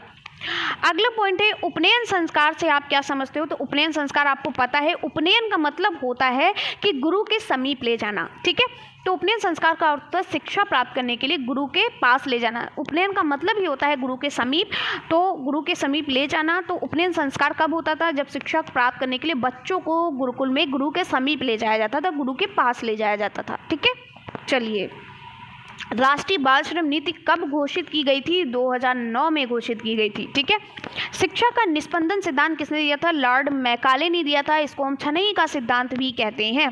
ठीक है, चलिए अगला है प्लेटो, क्योंकि उन्होंने कहा था कि उच्च वर्ग से निम्न वर्ग में शिक्षा छन छन कर जाएगी। ठीक है, प्लेटो की कोई एक प्रमुख रचना का नाम लिखिए, तो द रिपब्लिक और द लॉन्च, ये प्लेटो की रचनाएं हैं। आपको एक बताया है तो आप एक ही लिख दीजिएगा। ठीक है, बाकी आपकी मर्जी, आपको 10 आती है आप 10 लिखिए। ठीक है, तो प्लेटो की कोई एक प्रमुख रचना कहा गया, 1 नंबर का सवाल है, आप 1 लिख सकते हो, 2 भी लिखोगे कोई बात नहीं, लेकिन यहाँ स्पेशली कहा गया कोई एक बताइए। ठीक है, तो द रिपब्लिक लिख सकते हो या फिर द लॉन्च लिख सकते हो। चलिए अगला क्वेश्चन है कस्तूरबा गांधी बालिका विद्यालय की स्थापना के 2 उद्देश्य लिखिए। तो ये जो कस्तूरबा गांधी बालिका विद्यालय की स्थापना है ये किस उद्देश्य से की गई थी, इसके 2 उद्देश्य बताने हैं। तो ये विषम परिस्थितियों में जीवन यापन करने वाली बालिकाओं को आवासीय विद्यालय में शिक्षा देना इसका मुख्य उद्देश्य था। ठीक है, भारत में अध्यापक शिक्षा के मानक कौन सी संस्था तय की गई थी, राष्ट्रीय अध्यापक प्रशिक्षण संस्था तय की गई थी, जिसे हम NCTE के नाम से भी जानते हैं। इसके अनुसार ही कब टीचर को नियुक्ति पत्र देना है, कब वैकेंसीज निकालनी है। ठीक है, DLED पूरा कंप्लीट BTC या जिसे DLED बोलते हैं, B.Ed है, ये सभी, और इसके साथ साथ टेट सीटेट का एग्ज़ाम्स कब लेना है, ये NCTE तय करती है। ठीक है, चलिए अगला है शिक्षा की एक परिभाषा लिखिए। तो स्वामी विवेकानंद जी के अनुसार कहा गया है कि मानव का संपूर्ण प्रकटीकरण ही शिक्षा है। मानव को पूरा प्रकटीकरण क्या है, शिक्षा है। ठीक है, बहुत इंपॉर्टेंट क्वेश्चन है। अगला है शिक्षा के 2 उद्देश्य लिखिए। तो बालक का शिक्षा के माध्यम से आप ऐसे लिखिएगा, शिक्षा के माध्यम से बालक का शारीरिक विकास होता है, बालक का मानसिक विकास होता है, बालक का सांस्कृतिक विकास होता है, शिक्षा के माध्यम से बालक का नैतिक विकास होता है। ठीक है, शिक्षा के माध्यम से बालक का सर्वगीण विकास होता है। ठीक है, इतना सारा लिख सकते हो, ये एक लाइन में लिखा, आप इसको अलग अलग लाइन में पॉइंट वाइज लिख सकते हो। नंबर 1 शिक्षा के अनुसार बालक का शारीरिक विकास होता है, शिक्षा के माध्यम से, दूसरा पॉइंट शिक्षा के माध्यम से बालक का मानसिक विकास होता है, तीसरा पॉइंट शिक्षा के माध्यम से बालक का सांस्कृतिक विकास होता है। नकलची बंदर मत बनिए, आप अपनी भाषा में भी उसको थोड़ा सा लंबा खींच कर लिखिए। ठीक है, क्योंकि जितना लिखोगे उतना ही नंबर मिलते हैं। फिर उसके बाद 4th पॉइंट लिखिए, शिक्षा के माध्यम से बालक का नैतिक विकास होता है। 5वां लिखिए, शिक्षा के माध्यम से बालक का सामाजिक विकास होता है, शिक्षा के माध्यम से बालक का सर्वगीण विकास होता है। आप ऐसे लिख सकते हो। 6 पॉइंट तो आपके सोचिए ऐसे ही बन गए, यानी 6 लाइन कंप्लीट हो गई। चलिए अगला है ड्रॉप आउट बालक से आप क्या समझते हैं? मोस्ट इंपॉर्टेंट, जितना कहें उतना कम है और बहुत ही इंपॉर्टेंट है, रिपीट कर सकता है क्वेश्चन, ये जरूर याद करिएगा। तो ड्रॉप आउट आपको पता ही चल गया होगा, ड्रॉप आउट से आप ही समझ गए होंगे कि वे सभी बच्चे जो शिक्षा की मुख्य धारा से दूर हैं, ठीक है, वो क्या कहलाते हैं? ड्रॉप आउट बच्चे कहलाते हैं। ठीक है, चलिए अगला है भारतीय राष्ट्रीय कांग्रेस के दो प्रमुख आंदोलनों का नाम लिखिए। तो एक है अंग्रेजों भारत छोड़ो, दूसरा है नमक सत्याग्रह। ठीक है, बहुत ही इंपॉर्टेंट है ये भी। अगला है पर्यावरण संरक्षण के दो, आपको एक बात बता दूं, 2019 और 2020 का जो प्रीवियस ईयर क्वेश्चन पेपर है वो एकदम एक भी क्वेश्चन भूलने नहीं चाहिए, बाकी तो सभी इंपॉर्टेंट है। 2015 से लेकर 2022 तक के प्रीवियस ईयर क्वेश्चन पेपर अगर आप लोगों ने नहीं रटे तो फिर आप बहुत गलत कर रहे हो। 2015 से लेकर 2000 अभी तक कुछ भी नहीं पढ़ा है। 2015 से लेकर 2022 तक अगर प्रीवियस क्वेश्चन पेपर रट लो, बैक नहीं लगेगी, ये मेरी गारंटी है। और देख लीजिएगा आपके नंबर बहुत अच्छे आएंगे अगर सिर्फ और सिर्फ प्रीवियस ईयर क्वेश्चन पढ़ लिया आपने। ठीक है, तो देखिए आप previous year question paper please आपसे निवेदन है कि आप लोग प्रीवियस ईयर क्वेश्चन पेपर ज़रूर पढ़ें और अच्छे से एकदम ऐसे, ये नहीं पढ़ने का मतलब ये नहीं कि हाँ बस एक बार देख लिया और निकल लिए, ये नहीं है। पढ़ने का मतलब ये है कि मतलब घोल कर पी जाना। ठीक है, चलिए अब घोल कर मतलब क्या, निकाल के गोल के पानी में नहीं पी लोगे, मतलब कि दिमाग में एकदम रट्टा मार लेना, हम तो यही कहेंगे एकदम रट्टा मार लेना। ठीक है, वैसे समझ के पढ़ोगे तो बढ़िया है, मतलब समझने का मतलब यही है, जब भाई आपको चीज़ बार बार दोहराओगे तो वो याद ही हो जाएगी। तो जितना आप प्रीवियस ईयर क्वेश्चन पेपर सारे सब्जेक्ट का दोहरा लो उतना ही बेस्ट है। ठीक है, भले कुछ ना पढ़ो लेकिन प्रीवियस ईयर क्वेश्चन पेपर जरूर दोहराओ। अगला क्वेश्चन है पर्यावरण संरक्षण के दो उपाय लिखिए। इसी बात पर एक लाइक जल्दी से दो, सभी लोग जल्दी से एक लाइक दो। अगला है पर्यावरण संरक्षण के दो उपाय लिखिए। तो दो उपाय हैं, एक तो है जल संचयन यानी कि जल को एकत्र करके रखना और सही समय पर उचित समय पर उसका इस्तेमाल करना। दूसरा है वृक्षारोपण यानी वृक्ष को कटने से रोकना। ठीक है, चलिए किन्हीं चार नैतिक मूल्यों के नाम लिखे। देखिए वही आ गया ना, मानवीय मूल्य कहो या नैतिक मूल्य कहो, बात एक ही है। तो सच्चाई, ईमानदारी, दयालुता और मैत्री, ये क्या है? सभी नैतिक मूल्य हैं। ठीक है, यह दया भाव भी कहलाता है। अगला है शिक्षा एक त्रिमुखी प्रक्रिया है। प्रक्रिया किस प्रकार है? क्यों? क्योंकि इसमें शिक्षक छात्र पाठ्यक्रम, इस प्रकार शिक्षा त्रिमुखी प्रक्रिया है और इसको जॉन डेवी ने दिया था। और ये शिक्षा एक त्रिमुखी प्रक्रिया है, किस प्रकार है आप लिख दीजिएगा, क्योंकि इसमें शिक्षक छात्र पाठ्यक्रम तीनों जरूरी हैं। अगला क्वेश्चन है दूरस्थ शिक्षा क्या है? जो आप कर रहे हो, ऑनलाइन पढ़ रहे हो, यही दूरस्थ शिक्षा है, दूर बैठकर पढ़ रहे हो। तो दूरस्थ शिक्षा वह शिक्षा है जो हम घर बैठे प्राप्त करते हैं। ठीक है, कितना इजी और कितना अच्छा आपका क्वेश्चन है। बिस्मिल्लाह रस्म से आप क्या समझते हैं? बहुत इंपॉर्टेंट क्वेश्चन है। बिस्मिल्लाह रस्म क्या होती है? मुस्लिम में होती है। तो बिस्मिल्लाह क्या होती है? जब बच्चों को पढ़ाया जाता है, यानी एक होता है मकतब और एक होता है मदरसा। मकतब जो होता है वो प्राथमिक विद्यालय कहलाता है और मदरसा जो होता है वो उच्च विद्यालय कहलाता है। ठीक है, उच्च शिक्षा प्राप्त करने के लिए मदरसा होता है, प्राथमिक शिक्षा प्राप्त करने के लिए मकतब होता है। ठीक है, तो मुस्लिम काल के जब भी किसी भी चीज़ को शुरू करा जाता है, मतलब जैसे बच्चे को जब एडमिशन लिया जाता है मकतब में और वहाँ पर जैसे ही पढ़ाने के लिए कुछ भी, मतलब वहाँ पर जो भी पढ़ाया जाता है, तो वहाँ पर पढ़ाने से पहले बिस्मिल्लाह संस्कार होता है, यानी बच्चों को बिस्मिल्लाह बोलने के लिए कहा जाता है, बिस्मिल्लाहिर रहमानिर रहीम ऐसे बोला जाता है। ठीक है, तो मुस्लिम काल की शिक्षा का प्रारंभ बिस्मिल्लाह रस्म से होता है। बालक की आयु 4, और ये बहुत इंपॉर्टेंट क्वेश्चन, एक चीज़ यहाँ पर देखिए, ये बहुत इंपॉर्टेंट क्वेश्चन है कि बिस्मिल्लाह संस्कार जब होता है वो किस वर्ष होता है। देखिए इसमें कितना अच्छा है और कितने अच्छे से याद हो जाएगा। 4 साल 4 महीने 4 दिन का जब बच्चा होता है, कितना बढ़िया है। 4 साल 4 महीने 4 दिन, है ना? याद हो गया आप लोगों को? चलिए, तो बिस्मिल्लाह काल की शिक्षा का प्रारंभ बिस्मिल्लाह रस्म में होता था। ठीक है, मुस्लिम काल की शिक्षा का प्रारंभ किससे होता है? बिस्मिल्लाह रस्म से होता है। बालक की आयु होता है, मतलब आज भी होता है। ठीक है, ऐसा नहीं कि पहले होता था, आज भी होता है। तो इसमें आयु जो है वो 4 साल होनी चाहिए, 4 महीने का बच्चा होना चाहिए, 4 साल 4 महीने 4 दिन का। ठीक है, कि हो जाने पर उसे नए कपड़े पहनाकर मौलवी साहब के पास ले जाया जाता था। वहाँ बालक को मौलवी साहब के द्वारा उच्चारित कुरान की कुछ आयतों का उच्चारण करना होता था। यदि बालक उन आयतों को नहीं दोहरा पाता था तब बिस्मिल्लाह शब्द कहना ही पर्याप्त समझा जाता था। ठीक है, समझ में आया? यानी जब बच्चे को मौलवी साहब के पास ले जाया जाता था तो कुछ कुरान की आयतें होती उनको पढ़ने के लिए कहा जाता था, तो मौलवी साहब बोलते थे और बच्चा उसको दोहराता था, और अगर बच्चा नहीं दोहरा पाता था तो सिर्फ उसे बिस्मिल्लाह सिखाया जाता था। ठीक है, चलिए अगला है निषेधात्मक शिक्षा क्या है? तो रूसो ने एक ऐसी विचारधारा को जन्म दिया जिसे निषेधात्मक शिक्षा कहा जाता है। रूसो का कहना है, वो कहते हैं, तो रूसो कहता है कि बालक में केवल एक आदत डालो और वह यह कि वह कोई भी आदत ना डाले। रूसो परंपरागत पाठ्यक्रम की विरोधी था। इनका मतलब था, रूसो का कहना था कि बालक में ये एक आदत जरूर डालो कि वह किसी चीज़ का आदी ना बने, किसी चीज़ की आदत ना डाले, हर एक चीज़ को सीखना। अब जैसे मान लो कि वो नकल करना सीख रहा है तो बस नकल ही कर रहा है, ठीक है, ऐसा नहीं, उसके अंदर हर चीज़ उसको सभी का अनुभव होना चाहिए। मतलब इनका मतलब ये था कि उसके अंदर एक आदत डालो कि वो एक ही आदत ना डाले, है ना, कि वो कोई भी आदत ना डाले। ये यहाँ पर मान लो बच्चा जिद कर रहा है तो जिद की ही आदत डालिए, इस तरीके से इन्होंने कहा है, ठीक है। चलिए आगे बढ़ते हैं। अगला क्वेश्चन है, विद्यालय समाज का लघु रूप है, स्पष्ट कीजिए। और ये बहुत ही इंपॉर्टेंट क्वेश्चन है, जितना क्या उतना कम है, हो सकता है आ जाए आपके पेपर में। तो विद्यालय के मुख्य कार्यों में, ये बहुत इंपॉर्टेंट है, आएगा ही, देखिएगा। विद्यालय के मुख्य कार्यों में से एक समाज की संस्कृति, दूसरी परंपराओं और रीति रिवाजों को संरक्षित करना और इसे आने वाली पीढ़ियों को हस्तांतरित करना, यानी कि एक पीढ़ी से दूसरी पीढ़ी में क्या करना, उसको ट्रांसफ़र करना। यह नए सामाजिक मूल्यों को भी विकसित करता है। विद्यालय को समाज का एक लघु रूप कहा जाता है जिसमें इसकी सांस्कृतिक विशेषताएं शुद्ध रूप से क्या हो, परिलक्षित होती हैं, ठीक है। चलिए अगला क्वेश्चन है, स्त्री शिक्षा के विषय में प्लेटो का क्या मत था।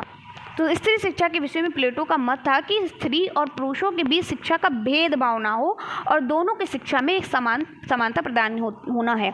जब भी इस तरीके के प्रश्न आते तो आप लोगों को बताऊं, थोड़ा सा दिमाग लगा लेना चाहिए। देखिए स्त्री शिक्षा के विषय में प्लेटो का मत, अब जब कोई स्त्री शिक्षा के बारे में कहेगा, जब किसी ने स्पेशली उसके बारे में लिखा है तो पक्का वो भेदभाव के बारे में नहीं लिखेगा, ठीक है, ना ही उसकी असमानता के बारे में लिखेगा। तो अगर आपको इस तरीके के क्वेश्चन नहीं आते हैं तो आप कैसे बनाओगे। तो जब भी आपको यही से दिमाग लगाने चाहिए कि स्त्री शिक्षा के बारे में अगर कोई खुलकर बात कर रहा है तो वो मतलब स्त्री शिक्षा को समानता प्रदान करने की बात कर रहा है, वो स्त्री शिक्षा को भेदभाव ना होने की बात कर रहा है, यानी इसको समानता प्रदान की जाए। तो आप बनाकर तो लिख सकते हो ना, अगर नहीं आपने पढ़ा भी है। और अगर उसने ऐसी बात नहीं कही, अगर उसने स्त्री शिक्षा के बारे में नहीं बोला है तो वो अगर उसकी अच्छाई के बारे में नहीं बोला तो फिर वो उसके बारे में नहीं लिखेगा, ठीक है। तो स्त्री शिक्षा के बारे में, यानी कोई स्त्री शिक्षा के प्रति क्या कर रहा है, अपना वहाँ पर अपनी बात कह रहा है, अपना विचार प्रदान कर रहा है, यानी कि वो उसके बारे में कुछ अच्छा सोच रहा है। तो यानी कि वो लड़का और लड़की में भेदभाव नहीं कर रहा है, वो लड़के और लड़की को समान मानना है, वो समान शिक्षा देने की बात कर रहा है, वो एक ही क्लास में एक ही छत के नीचे बैठने की शिक्षा की बात कर रहा है, ठीक है। तो यहाँ पर खुद का भी दिमाग लगाना चाहिए, अगर नहीं आता है तो इधर उधर टीपो मत।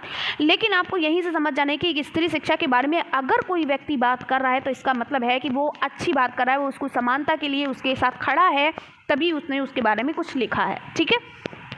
तो कुछ क्वेश्चंस का आंसर आप अपने दिमाग से भी दे सकते हो, है ना। हम लोग भी जब पढ़ते थे ऐसा नहीं कि सारी चीज़ें रट के ही जाते थे, कुछ क्वेश्चंस जो होते हैं उनको दिमाग से भी आप आंसर दे सकते हो कि अगर किसी ने स्त्री शिक्षा के बारे में लिखा हुआ है, कुछ स्पेशली कोई लिख रहा है तो उसकी अच्छाई के बारे में ही लिखेगा, तो आप सिर्फ उसकी अच्छाई ही लिखिए, ठीक है। तो प्लेटो जी ने जाहिर सी बात है स्त्री शिक्षा को समानता प्रदान करने की, यानी कि महिला और पुरुष के बीच कोई भी यहाँ पर भेदभाव नहीं किया होगा, कहा होगा कि दोनों को समान शिक्षा दी जाए, है ना, कि दोनों को शिक्षा का अवसर प्रदान किया जाए, समान अवसर प्रदान किया जाए, दोनों बात कही होगी, ठीक है।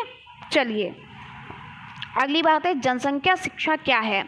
तो अगला क्वेश्चन है, जनसंख्या शिक्षा क्या है। तो जनसंख्या शिक्षा अभी मैंने आपको पढ़ाया था ना कि ये एक एजुकेशनल प्रोग्राम होता है जिसमें एक परिवार, एक समाज, एक राष्ट्र और विश्व की जनसंख्या स्थिति का अध्ययन किया जाता है, ठीक है।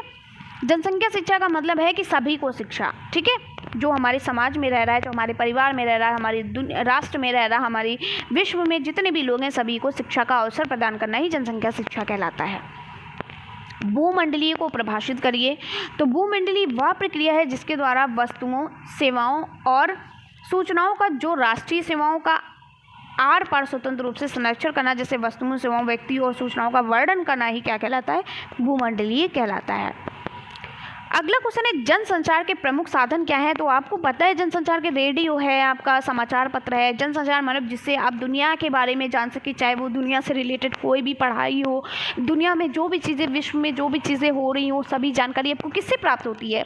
समाचार पत्र से प्राप्त होती है, पत्रिकाओं से प्राप्त होती है, रेडियो से प्राप्त होती है, टेलीविज़न से प्राप्त होती है, इंटरनेट, सिनेमा, ये सभी जनसंचार के क्या है? प्रमुख साधन है, प्रमुख माध्यम है। चलिए अगला क्वेश्चन है शिक्षा के सार्वभौमिकरण का क्या होता है। तो सार्वभौमिकरण से आप समझ लो कि सभी के लिए शिक्षा। सार्वभौमिकरण का मतलब होता है सभी के लिए शिक्षा समान, ठीक है। तो शिक्षा के सार्वभौमिकरण से आप क्या समझते हैं? बहुत ही इंपॉर्टेंट क्वेश्चन है। तो शिक्षा को किसी स्तर तक सभी के लिए अनिवार्य एवं निःशुल्क रूप से शिक्षा उपलब्ध कराना ही शिक्षा का सार्वभौमिकरण होता है, यानी 6 से 14 वर्ष के सभी बच्चों को निःशुल्क एवं अनिवार्य शिक्षा का प्रावधान देना। चलिए अगला है लैंगिक समानता से आप क्या समझते हैं। तो यहीं से आप देखिए, आप कुछ क्वेश्चंस ऐसे होते हैं जहां पर आपको आंसर्स आपके अंदर खुद ही होता है, आपको आंसर्स मिल जाता है, जहां पर रटने की जरूरत नहीं है। लैंगिक समानता यानी कि बालक और बालिकाओं में समानता कर गई, यहाँ पर बताई गई है, ठीक है। तो पुरुष और स्त्री को समान अधिकार प्राप्त हो, उन्हें ही लैंगिक समानता कहते हैं। इसमें दोनों में भेदभाव नहीं किया जाए, यानी कि पुरुष और स्त्री में कोई भी भेदभाव ना करना, उनको समान शिक्षा देना, उनको समान अधिकार प्राप्त करना ही क्या कहलाता है? लैंगिक समानता कहलाती है, ठीक है। चलिए अब लैंगिक से आप समझ ही गए हो कि यहाँ पर लड़के और लड़की की बात की जा रही है, यानी पुरुष और स्त्री की बात की जा रही है। अगला है स्वामी विवेकानंद जी के अनुसार जन शिक्षा क्या है। तो स्वामी विवेकानंद जी के अनुसार मेरे विचार से जनसाधारण की अवहेलना करना महान राष्ट्रीय पाप और हमारे पतन का कारण है, ठीक है। चलिए प्रोजेक्ट शिक्षण विधि के जन्मदाता कौन है। तो किलपैट्रिक हैं। और आपको एक बात बता दूं, वहाँ पर एक हमारी जो क्या बोलते हैं, ये किलपैट्रिक मैंने यहाँ पे स्पेशली लिखा है, इसमें जॉन डीवी लिखा हुआ था, ठीक है। तो देखिए जॉन डीवी तो है, लेकिन जॉन डीवी नहीं है, ज़्यादातर किलपैट्रिक ही है, क्योंकि जॉन डीवी ने आधी प्रोजेक्ट शिक्षण विधि पद्धति के बारे में बताया और इसका जो पूरा विस्तार जो दिया था वो किलपैट्रिक ने ही दिया था। और ये स्पेशली 2018 में जो यूपी टेट का पेपर हुआ था वहाँ पर ये क्वेश्चन पूछा गया था, स्पेशली किलपैट्रिक का नाम था और ज़्यादातर किलपैट्रिक का ही नाम दिया जाता है। तो जब भी प्रोजेक्ट शिक्षण विधि के जन्मदाता पूछे जाएँ, वहाँ पर जॉन डीवी हो और किलपैट्रिक दोनों हो, तो आप किलपैट्रिक ही लिखोगे, ठीक है। देखिए मैंने यहाँ पर बता दिया। अब आप लोग कमेंट्स में ये नहीं लिखिएगा कि आपने गलत आंसर बताया, जॉन डीवी है। आपने देख लिया राजन सीरीज पवन सीरीज से जॉन डीवी लिख लिया, इसलिए मैंने स्पेशली यहाँ पर लिखा है किलपैट्रिक होते हैं, ठीक है। प्रोजेक्ट विधि के जन्मदाता कौन है? किलपैट्रिक हैं, बसा लीजिए दिमाग में। जॉन डीवी आए, बिल्कुल भी उनकी तरफ मत देखिएगा, किलपैट्रिक की तरफ देखिएगा, ठीक है। चलिए अगला क्वेश्चन है भारतीय शिक्षा आयोग यानी 1964 से 66 प्रतिवेदन का शीर्षक व अध्यक्ष कौन था। तो आपको पता है दौलत सिंह कोठारी थे, ठीक है। कोठारी आयोग के अध्यक्ष जो हमारे थे, ठीक है। तो 1964-66 में कौन सा आयोग आया था? कोठारी आयोग आया था और इसके जो अध्यक्ष थे वो कौन थे? डॉक्टर दौलत सिंह कोठारी थे, ठीक है। बहुत ही इंपॉर्टेंट क्वेश्चन है और ये सारे आपके कॉम्पिटिटिव एग्जाम्स में पूछा जाता है टीचिंग से रिलेटेड। चलिए अगला क्वेश्चन है और शायद ये लास्ट क्वेश्चन है, हाँ, क्योंकि 2022 का पेपर मैंने ऑलरेडी आप लोगों को करा दिया है, तो 2021 तक मैंने आपको कंप्लीट कराया। तो प्रकृतिवादी दर्शन के अनुसार शिक्षा की कोई एक परिभाषा लिखिए। तो प्रकृतिवादी दर्शन के अनुसार शिक्षा क्या है? तो प्रकृति के पथ का अनुकरण करना है, उसकी नकल करना है। प्रकृति के बताए गए रास्ते की क्या करना? नकल करना है, ठीक है। जैसे जैसे प्रकृति ने जो भी किया है उसको हम क्या करते हैं? नकल करते हैं। इस दर्शन के अनुसार प्रत्येक वस्तु प्रकृति से उत्पन्न होती है, यानी कि इस दर्शन के अनुसार ये कहा गया है कि दुनिया में जो भी वस्तु है वो हमें किससे प्राप्त हुई है? प्रकृति से प्राप्त हुई है। तो रूसो का कथन है, रूसो ने कहा है कि प्रत्येक वस्तु, ठीक है, प्रत्येक वस्तु जो है वो नियता के यहाँ से अच्छे रूप में आती है, केवल मनुष्य के संपर्क में वह दूषित हो जाती है। यानी प्रकृति को कौन खराब कर रहा है? मनुष्य खराब कर रहा है। प्रकृति से तो वो बहुत साफ सुथरी आती है, लेकिन उसको खराब कौन कर देता है? हम लोग कर देते हैं, ठीक है। तो कैसी लगी क्लास कमेंट में ज़रूर बताइएगा और मुझे भी बहुत अच्छा लगा पढ़ाते हुए और आई होप कि आप लोगों को भी बहुत अच्छा लगा होगा। सारी चीज़ें आपको बहुत अच्छे से समझ में आ गई होंगी और जहाँ पर चीज़ें गलत लिखी हुई वहाँ पर भी मैंने आपको बता दिया है। और इतनी मेहनत के बाद अगर आपने बहुत सारे लाइक नहीं दिए और वीडियो को शेयर नहीं किया तो समझ लो कुछ नहीं किया। आप जो कहते हो मैं वो पढ़ाती हूँ, तो जल्दी से वीडियो को शेयर करिए, जितना आप फ्रेंड्स ग्रुप में शेयर करिए, व्हाट्सएप पे डाल दीजिए, फ्रेंड्स ग्रुप में शेयर करिए, कॉलेज ग्रुप में शेयर करिए, ठीक है। और वीडियो को ज़्यादा से ज़्यादा से, इतने सारे डीएलएड के प्रशिक्षु हैं और आप लोग वीडियो शेयर नहीं कर रहे हो, कहाँ से आप लोग देख रहे हो वीडियो को नहीं शेयर करते हो, तो वीडियो को ज़्यादा से ज़्यादा शेयर करिए। ताकि मुझे भी अच्छा लगे, मैं भी आपको हर चीज़ फ्री में दे रही हूँ, हर चीज़ पढ़ा रही। ये आपकी इसकी जो ये जो आपका PDF है ये मैं आपको टेलीग्राम पे दे दूँगी। आपको पता है मेरा टेलीग्राम चैनल का नेम जो है वो KK एजुकेशन 46 के नाम से है, और इसके साथ साथ आपको डिस्क्रिप्शन बॉक्स में मिल जाएगा। मैं वहाँ पर खुद ही ऐड कर देती हूँ या वहाँ पर लिंक दे देती हूँ, आपको वहाँ से मिल जाएगा। तो वीडियो अच्छी लगी तो जल्दी से लाइक करिए, और मिलते हैं इसी तरीके से नेक्स्ट वीडियो के साथ। और अगली वीडियो जो होगी वो इसके लघुत्तरीय प्रश्नों की होगी। किसकी होगी? लघुत्तरीय प्रश्नों की आपकी नेक्स्ट वीडियो होगी। लघुत्तरीय प्रश्नों को कराऊंगी क्योंकि मैंने ऑब्जेक्टिव टाइप करा दिए हैं, और ये आपके अति लघु थे यानी वेरी शॉर्ट क्वेश्चन थे, अब शॉर्ट क्वेश्चन कराऊंगी। तो इस तरीके से आपका फर्स्ट पेपर कंप्लीट हो जाएगा, और जैसे ही सारे प्रीवियस क्वेश्चन सभी सब्जेक्ट के कंप्लीट हो जाएंगे मैं महामैराथन क्लास स्टार्ट कर दूँगी, प्रैक्टिस सेट स्टार्ट कर दूँगी। ठीक है, तो मेरे साथ जुड़े हो तो बैग बिल्कुल भी नहीं लगेगी। लेकिन मेरे पढ़ाई तरीके देखिए, मैं आपसे फिर से आपसे कह रही हूँ, एक हम्बल रिक्वेस्ट कर रही हूँ कि प्लीज़ आप लोग प्रीवियस क्वेश्चन पेपर एकदम पी ले घोल के एकदम रट डालें। ठीक है, क्योंकि आपको पता है हमेशा मैं कहती हूँ प्रीवियस क्वेश्चन पेपर पढ़ो। अगर आप जिन लोगों ने मेरी फर्स्ट सेमेस्टर में बात नहीं मानी थी तो वो पछता रहे होंगे, जिन्होंने मानी है वो बहुत कहते हैं कि मैम आपकी वजह से मैं पास हुई, क्योंकि आप नहीं बताया था कि प्रीवियस क्वेश्चन पेपर, और सारे क्वेश्चंस आपके रिपीट, एक क्वेश्चन रिपीट किया था, कोई भी बाहर से नहीं आया था। ठीक है, तो क्यों आप अपना लॉस कर रहे हो, क्यों आप 90+ नहीं ला पा रहे हो, जब सब कुछ आपके सामने है, सब कुछ आपको अच्छी तरीके से गाइड किया जा रहा है। तो बस आप अच्छे से तैयारी कर लें और अच्छे से पढ़ाई करें। तो फिर मिलते हैं इसी तरीके से नेक्स्ट वीडियो में। खुश रहें, तब तक के लिए बाय बाय, टेक केयर।